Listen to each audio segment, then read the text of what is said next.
السلام علیکم دوستو، کیسے ہیں آپ سب؟ امید کرتا ہوں آپ سب خیریت سے ہوں گے، خوشحال ہوں گے۔ میں ہوں عثمان نشاد اور آپ دیکھ رہے ہیں عثمان نشاد آفیشیل۔ آج پھر آپ کی خدمت میں بہت ہی پیاری سی ویڈیو لے کے حاضر ہوا ہوں۔ امید کرتا ہوں کہ آپ کو پسند آئے گی، اور جو لوگ ہمارے چینل پر نئے آئے ہیں پلیز ہمارے چینل کو سبسکرائب کریں تاکہ ہم آپ کے لیے ایسے ہی اچھی اور اسلامی ویڈیو لے کے حاضر ہوتے رہیں۔ تو چلیے چلتے ہیں ویڈیو کی طرف۔ اب یہ کسی شہنشاہ کی بیٹی نہیں، خالد رضی اللہ عنہ نے کہا، اب یہ تیری بیوی ہوگی، یہ مجھے واپس کرنی پڑے گی۔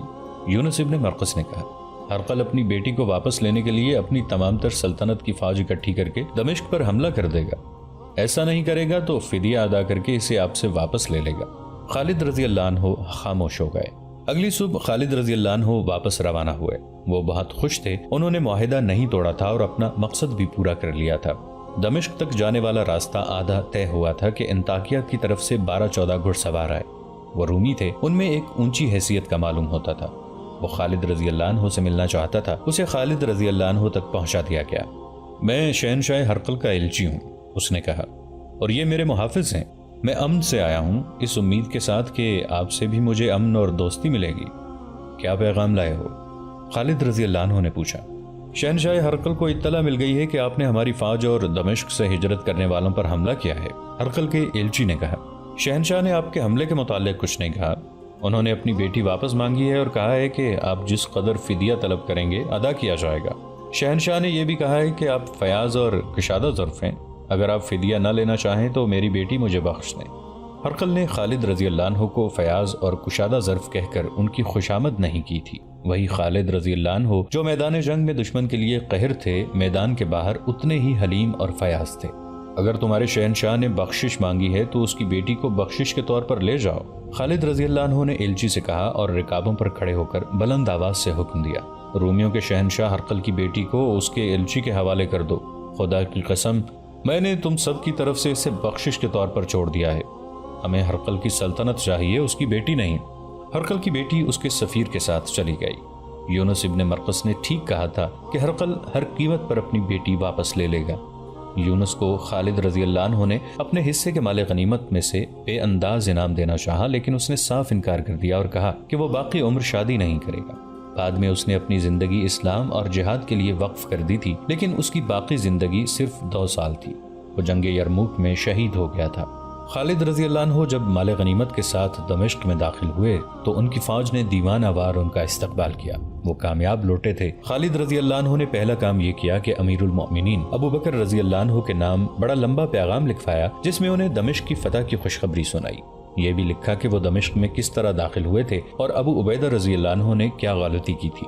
انہوں نے تفصیل سے لکھا کہ وہ کس طرح رومیوں کے پیچھے گئے اور ان کے سالاروں توما اور ہرپیس کو ہلاک کیا، اور پھر ہرقل کی بیٹی کس طرح واپس کی۔ مال غنیمت کے متعلق لکھا کہ اس کا 5واں حصہ خلافت کے لیے جلدی بھیج دیا جائے گا۔ خالد رضی اللہ عنہ نے یہ پیغام اکتوبر 634 عیسوی کی پہلی تاریخ بمطابق 2 شعبان 13 ہجری کے روز بھیجا تھا۔ قاصد روانہ ہو گیا۔ کئی گھنٹے گزر گئے تو ابو عبیدہ رضی اللہ عنہ خالد رضی اللہ عنہ کے خیمے میں آئے۔ ابو عبیدہ مغموم تھے۔ خالد رضی اللہ عنہ نے پوچھا کہ ان کا چہرہ ملول کیوں ہے؟ ابن الولید، ابو عبیدہ رضی اللہ عنہ نے بوجھل آواز میں کہا، خلیفہ ابو بکر رضی اللہ عنہ فوت ہو گئے ہیں اور اب عمر رضی اللہ عنہ خلیفہ ہیں۔ خالد رضی اللہ عنہ سن ہو کے رہ گئے اور کچھ دیر ابو عبیدہ رضی اللہ عنہ کے منہ پر نظریں جمائے رہے۔ کب فوت ہوئے؟ خالد رضی اللہ عنہ نے سرگوشی میں یوں پوچھا جیسے سسکیاں لے رہے ہوں۔ 22 جمادی الاخر کے روز، ابو عبیدہ رضی اللہ عنہ نے جواب دیا۔ یہ تاریخ 22 اگست 634 عیسوی تھی۔ حضرت ابو بکر صدیق رضی اللہ عنہ کو فوت ہوئے 1 مہینہ اور 8 دن ہو گئے تھے۔ اطلاع اتنی دیر سے کیوں آئی؟ اطلاع جلدی آ گئی تھی، ابو عبیدہ رضی اللہ عنہ نے جواب دیا۔ مدینہ سے قاصد آیا تو اس نے دیکھا کہ ہم نے دمشق کا محاصرہ کر رکھا ہے۔ اس نے سوچا کہ محاصرے کے دوران یہ اطلاع دے دی تو اپنے لشکر میں کوحرام برپا ہو جائے گا اور اس کا محاصرے پر بہت برا اثر پڑے گا۔ اس نے صرف یہ بتایا کہ مدینہ میں خیریت ہے اور کمک آ رہی ہے۔ 1-2 دنوں بعد اس نے پیغام مجھے دے دیا اور چلا گیا۔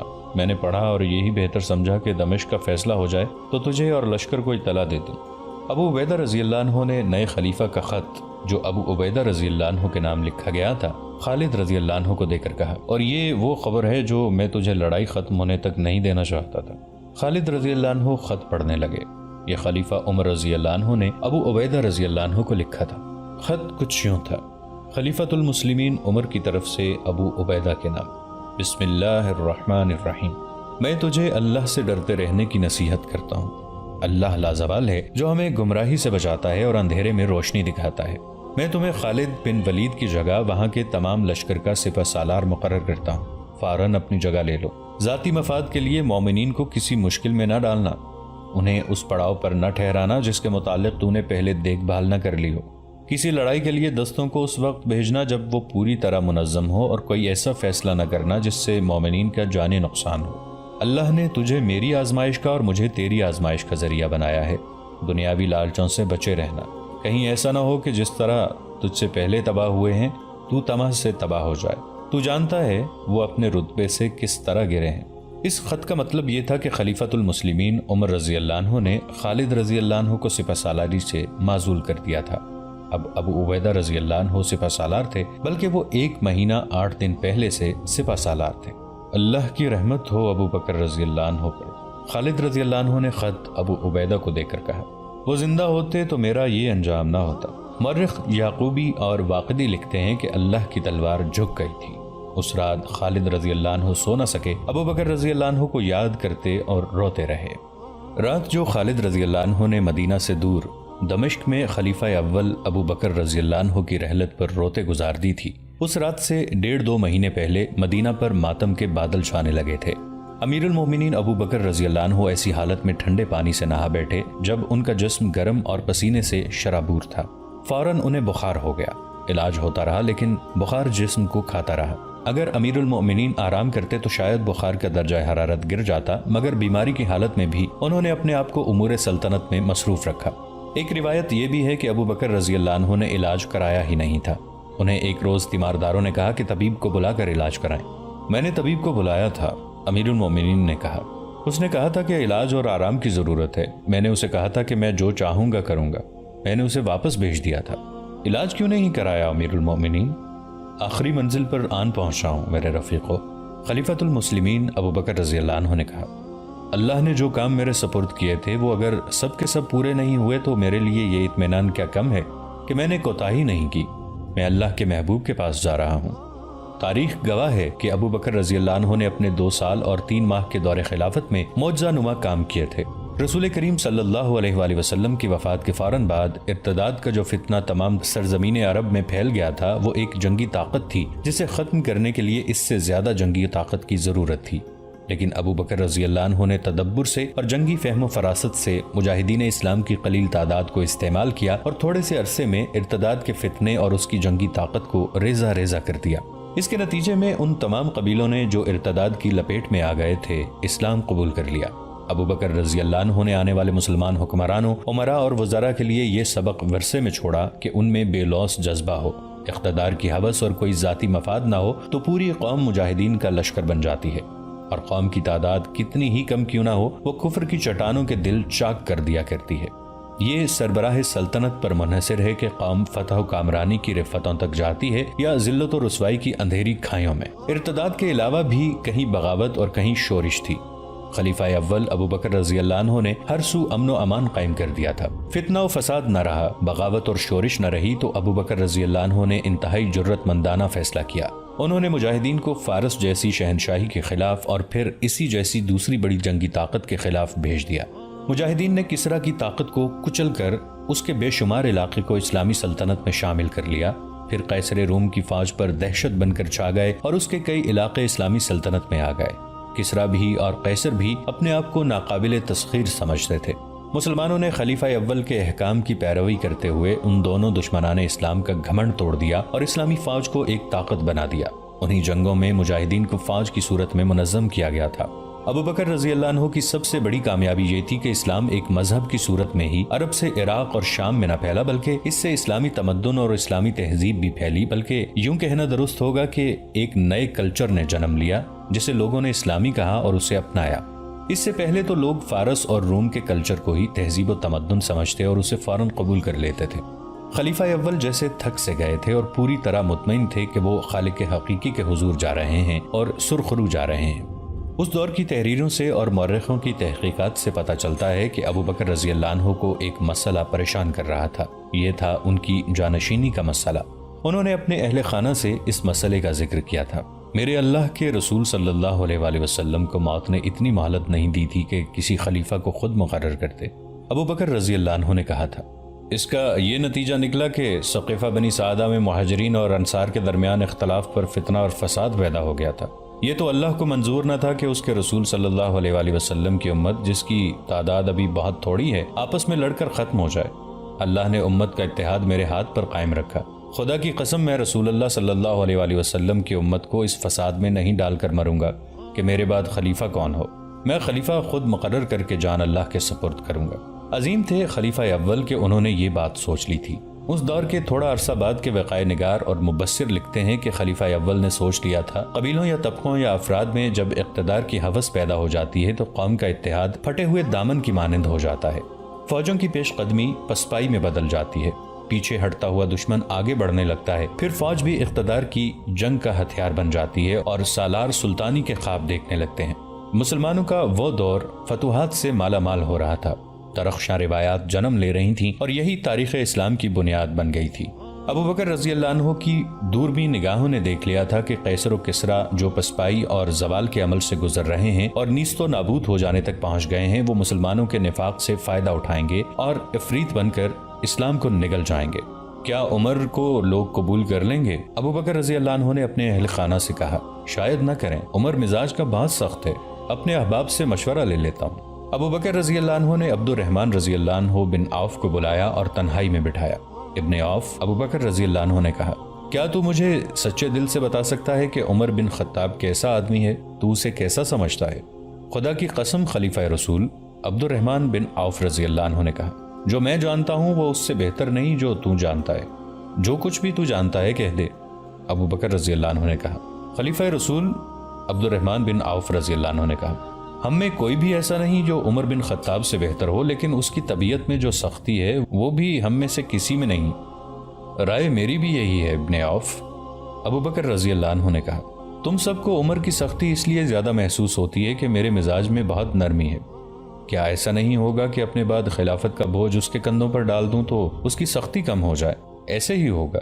کیا تو نے نہیں دیکھا کہ میں کسی پر سختی کرتا ہوں تو عمر اس کے ساتھ نرمی سے پیش آتا ہے، اور میں کسی کی کوتاہی یا غلطی پر اپنا رویہ نرم رکھتا ہوں تو عمر اس پر سختی کرتا ہے۔ وہ سمجھتا ہے کب سختی اور کب نرمی کی ضرورت ہے۔ بے شک ایسا ہی ہے، عبد الرحمن رضی اللہ عنہ نے کہا۔ خلیفہ رسول، بے شک ایسا ہی ہے، اس بات کا خیال رکھنا ابو محمد۔ ابو بکر رضی اللہ عنہ نے کہا، میرے تیرے درمیان جو باتیں ہوئی ہیں یہ کسی اور تک نہ پہنچیں۔ عبد الرحمن رضی اللہ عنہ بن عوف چلے گئے تو امیر المؤمنین نے اپنے ایک اور رفیق اور مشیر عثمان رضی اللہ عنہ بن عفان کو بلایا۔ ابو عبداللہ، ابو بکر رضی اللہ عنہ نے عثمان بن عفان رضی اللہ عنہ سے کہا، تجھ پر اللہ کی رحمت ہو، کیا تو بتا سکتا ہے کہ عمر بن خطاب کیسا آدمی ہے؟ امیر المؤمنین عثمان بن عفان رضی اللہ عنہ نے جواب دیا، خدا کی قسم ابن الخطاب کو تو مجھ سے زیادہ اچھی طرح جانتا ہے، پھر تو مجھ سے کیوں پوچھتا ہے؟ اس لیے کہ میں اپنی رائے رسول اللہ صلی اللہ علیہ وآلہ وسلم کی امت پر نہیں ٹھونسنا چاہتا۔ ابو بکر رضی اللہ عنہ نے کہا، میں تیری رائے ضرور لوں گا۔ امیر المومنین عثمان بن عفان رضی اللہ عنہ نے کہا، عمر کا باطن اس کے ظاہر سے اچھا ہے اور جو علم و دانش اس کے پاس ہے وہ ہم میں سے کسی میں بھی نہیں۔ ایک اور سوال کا جواب دے دے ابو عبداللہ۔ ابو بکر رضی اللہ عنہ نے عثمان رضی اللہ عنہ بن عفان سے کہا، اگر میں اپنے بعد خلافت عمر کے سپرد کر جاؤں تو تیرا کیا خیال ہے کہ وہ تم پر سختی کرے گا؟ ابن خطاب جو بھی کچھ کرے گا ہم اس کی اطاعت میں فرق نہیں آنے دیں گے۔ عثمان رضی اللہ عنہ نے کہا، ابو عبداللہ اللہ تجھ پر رحم و کرم کرے۔ ابو بکر رضی اللہ عنہ نے کہا، میں نے جو تجھے کہا ہے اور جو تو نے مجھے کہا ہے یہ کسی اور کے کانوں تک نہ پہنچے۔ ابو بکر رضی اللہ عنہ نے کئی اور صحابہ کرام سے عمر رضی اللہ عنہ کے متعلق رائے لی، ان میں مہاجرین بھی تھے، انصار بھی۔ ابو بکر رضی اللہ عنہ نے ہر ایک سے کہا تھا کہ وہ کسی اور سے اس گفتگو کا ذکر نہ کرے، لیکن یہ معاملہ اتنا اہم تھا کہ انہوں نے ایک دوسرے کے ساتھ بات کی۔ یہ آئندہ خلافت کا معاملہ تھا اور صحابہ کرام کے لیے مسئلہ یہ تھا کہ ابو بکر رضی اللہ عنہ عمر رضی اللہ عنہ کو خلیفہ مقرر کر رہے تھے۔ عمر رضی اللہ عنہ سخت طبیعت کے مالک تھے، ان کے فیصلے بڑے سخت ہوتے تھے اور وہ بڑی سختی سے ان پر عمل کراتے تھے۔ ان سب نے ایک وفد اس مقصد کے لیے بنایا کہ ابو بکر رضی اللہ عنہ کو قائل کریں کہ عمر رضی اللہ عنہ بن خطاب کو خلیفہ مقرر نہ کریں۔ جب یہ وفد خلیفہ اول کے پاس گیا تو وہ لیٹے ہوئے تھے۔ بخار نے انہیں اتنا کمزور کر دیا تھا کہ اپنے زور سے اٹھ بھی نہیں سکتے تھے۔ امیر المومنین، وفد کے قائد نے کہا، خدا کی قسم عمر خلیفہ نہیں ہو سکتا۔ اگر تو نے اس کو خلیفہ مقرر کر دیا تو اللہ کی باز پرس کا تیرے پاس کوئی جواب نہیں ہوگا۔ عمر تیری خلافت میں سب پر روب اور غصہ جھاڑتا ہے، وہ خود خلیفہ بن گیا تو اس کا رویہ ظالموں جیسا ہو جائے گا۔ ابو بکر صدیق رضی اللہ عنہ کو غصہ آ گیا۔ انہوں نے اٹھنے کی کوشش کی لیکن اٹھ نہ سکے۔ مجھے بٹھاؤ، انہوں نے غصیلی آواز میں کہا۔ انہیں سہارا دے کر بٹھایا گیا۔ کیا تم سب مجھے اللہ کی باز پرس سے اور اس کے غضب سے ڈرانے آئے ہو؟ ابو بکر رضی اللہ عنہ نے غصے اور نقاہت سے کانپتی ہوئی آواز میں کہا، میں اللہ کے حضور جا کر کہوں گا کہ ارے رب، میں نے تیرے بندوں میں سے بہترین بندے کو خلافت کی ذمہ داری سونپی ہے اور میں نے جو کہا ہے وہ تمام لوگوں کو سنا دو۔ میں نے عمر بن خطاب کو خلیفہ مقرر کر دیا ہے۔ وہ سب جو ابو بکر رضی اللہ عنہ کو ان کے فیصلے کے خلاف قائل کرنے آئے تھے خاموش ہو گئے اور شرمسار بھی ہوئے کہ انہوں نے امیر المومنین کو بیماری کی حالت میں پریشان کیا ہے۔ وہ سب اٹھ کر چلے گئے۔ اس سے اگلے روز ابو بکر رضی اللہ عنہ نے عثمان بن عفان کو بلایا۔ عثمان رضی اللہ عنہ خلیفہ کے کاتب تھے۔ ابو عبداللہ ابو بکر رضی اللہ عنہ نے عثمان رضی اللہ عنہ سے کہا، لکھ جو میں بولتا ہوں۔ انہوں نے لکھوایا، بسم اللہ الرحمن الرحیم۔ یہ وصیت ہے جو ابو بکر بن ابو قحافہ نے اس وقت لکھوائی ہے جب وہ دنیا سے رخصت ہو کر موت کے بعد کی زندگی میں داخل ہو رہا تھا۔ ایسے وقت پکا کافر بھی ایمان لے آتا ہے اور جس نے کبھی سچ نہ بولا ہو وہ بھی سچ بولنے لگتا ہے۔ میں اپنے بعد عمر بن خطاب کو تمہارا خلیفہ مقرر کرتا ہوں۔ تم سب پر اس کی اطاعت فرض ہے۔ میں نے تمہاری بھلائی اور بہتری میں کوئی کسر نہیں رہنے دی۔ اگر عمر نے تم پر زیادتی کی اور عدل و انصاف نہ کیا تو وہ ہر انسان کی طرح اللہ کے حضور جواب دہ ہوگا۔ مجھے امید ہے کہ عمر عدل و انصاف کا دامن نہیں چھوڑے گا۔ میں نے جو فیصلہ کیا ہے اس میں تمہاری بھلائی اور بڑائی کے سوا اور کچھ نہیں سوچا۔ وصیت لکھواتے لکھواتے ابو بکر رضی اللہ عنہ پر غشی طاری ہو گئی تھی۔ انہوں نے یہاں تک لکھوایا، میں اپنے بعد عمر بن خطاب کو، اور وہ غشی میں چلے گئے۔ عثمان بن عفان رضی اللہ عنہ نے خود یہ فقرہ مکمل لکھ دیا، تمہارا خلیفہ مقرر کرتا ہوں، تمہارا خلیفہ مقرر کرتا ہوں، تم سب پر اس کی اطاعت فرض ہے۔ میں نے تمہاری بھلائی اور بہتری میں کوئی کسر نہیں رہنے دی۔ ابو بکر رضی اللہ عنہ ہوش میں آ گئے۔ ابو عبداللہ ابو بکر رضی اللہ عنہ نے کہا، پڑھ جو میں نے لکھوایا ہے۔ عثمان بن عفان رضی اللہ عنہ نے پڑھ کر سنایا۔ اللہ اکبر۔ ابو بکر رضی اللہ عنہ نے کہا، خدا کی قسم جو تو نے سوچ کر لکھا ہے وہ سوچ غلط نہیں تھی۔ تو نے یہ سوچ کر عبارت پوری کر دی کہ میں غشی کی حالت میں ہی دنیا سے رخصت ہو گیا تو نامکمل وصیت خلافت کے لیے جھگڑے کا باعث بن جائے گی۔ بے شک امیر المومنین عثمان بن عفان رضی اللہ عنہ نے کہا، میں نے یہی سوچ کر عبارت مکمل کر دی ہے، اللہ تجھے اس کی جزا دے۔ ابو بکر رضی اللہ عنہ نے کہا، انہوں نے عثمان بن عفان کے الفاظ نہ بدلے اور وصیت مکمل لکھوا دی۔ مجھے اٹھا کر مسجد کے دروازے تک لے چلو۔ امیر المومنین نے کہا۔ ان کے مکان کا ایک دروازہ مسجد میں کھلتا تھا، وہ دروازہ کھولا گیا، نماز کا وقت تھا، بہت سے لوگ مسجد میں آ چکے تھے۔ ابو بکر رضی اللہ عنہ کی زوجہ اسما بنت عمیس انہیں دونوں ہاتھوں سے سہارا دے کر مسجد والے دروازے تک لے گئیں۔ نمازیوں نے انہیں دیکھا تو متوجہ ہوئے۔ میرے بھائیوں، ابو بکر رضی اللہ عنہ نے نقاہت کے باوجود بلند آواز سے بولنے کی کوشش کرتے ہوئے کہا، کیا تم اس شخص پر راضی ہوگے جسے میں خلیفہ مقرر کروں؟ میں نے اس میں تمہاری بھلائی سوچی ہے اور اپنے کسی رشتہ دار کو خلیفہ مقرر نہیں کیا۔ میرے بعد عمر بن خطاب خلیفہ ہوگا، کیا تم سب اس کی اطاعت کرو گے؟ ہاں امیر المومنین۔ بہت سی آوازیں سنائی دیں، ہم اس فیصلے کو قبول کرتے ہیں، ہم ابن خطاب کی اطاعت قبول کریں گے۔ اس کے بعد ابو بکر رضی اللہ عنہ نے وصیت پر اپنی مہر ثبت کر دی۔ ابو بکر رضی اللہ عنہ کا پیشہ تجارت تھا، لیکن خلافت کا بوجھ کندھوں پر آ پڑا تو تجارت کی طرف توجہ نہ دے سکے۔ گزر اوقات تو کرنی ہی تھی، انہوں نے اپنے کنبے کے لیے بیت المال سے کچھ الاؤنس منظور کرا لیا تھا۔ اب جب انہوں نے محسوس کیا کہ وہ زندہ نہیں رہ سکیں گے تو انہوں نے اپنے اہل خانہ سے کہا کہ جو ان کی تھوڑی سی زمین ہے وہ ان کی وفات کے بعد بیچ کر یہ تمام رقم جو وہ گزارے کے لیے بیت المال سے لیتے رہے ہیں بیت المال میں جمع کرا دیں۔ سب میرے قریب آ جاؤ۔ ابو بکر رضی اللہ عنہ نے آخری وقت اہل خانہ کو بٹھا کر کہا، مجھے صرف 2 کپڑوں کا کفن پہنا کر دفن کر دینا۔ تم دیکھتے رہے ہو کہ میں ایک ہی کپڑا پہنا کرتا تھا، اس کے ساتھ ایک کپڑا اور ملا لینا، ان کپڑوں کو پہلے دھو لینا، ہم 3 نئے کپڑے لے سکتے ہیں۔ عائشہ رضی اللہ عنہ نے کہا، کفن 3 کپڑوں کا ہوتا ہے؟ نہیں عزیز بیٹی۔ ابو بکر رضی اللہ عنہ نے کہا، کفن تو اس لیے ہوتا ہے کہ جسم سے کوئی مواد اور نمی نکلے تو اسے کفن چوس لے۔ کفن پرانے کپڑوں کا ہوا تو کیا، نئے کپڑے پہننے کا حق زندہ لوگوں کا ہے۔ مجھے غسل اسما بنت عمیس یعنی ان کی زوجہ دیں گی، اگر اکیلے غسل نہ دے سکے تو اپنے بیٹے کو ساتھ لے لے۔ اتنے میں اندر اطلاع دے دی گئی کہ عراق کے محاذ سے مسنا بن حارثہ آئے ہیں۔ جی دوستو، تو آپ نے دیکھی آج یہ بہت ہی خوبصورت سی ویڈیو۔ امید کرتے ہیں کہ آپ کے علم میں اضافہ ہوا ہوگا اور آپ کو پسند آئی ہوگی، اور سبسکرائب کرنا نہ بھولیں۔ ملتے ہیں نیکسٹ ویڈیو میں، تب تک مجھے اجازت دیجیے۔ اللہ حافظ۔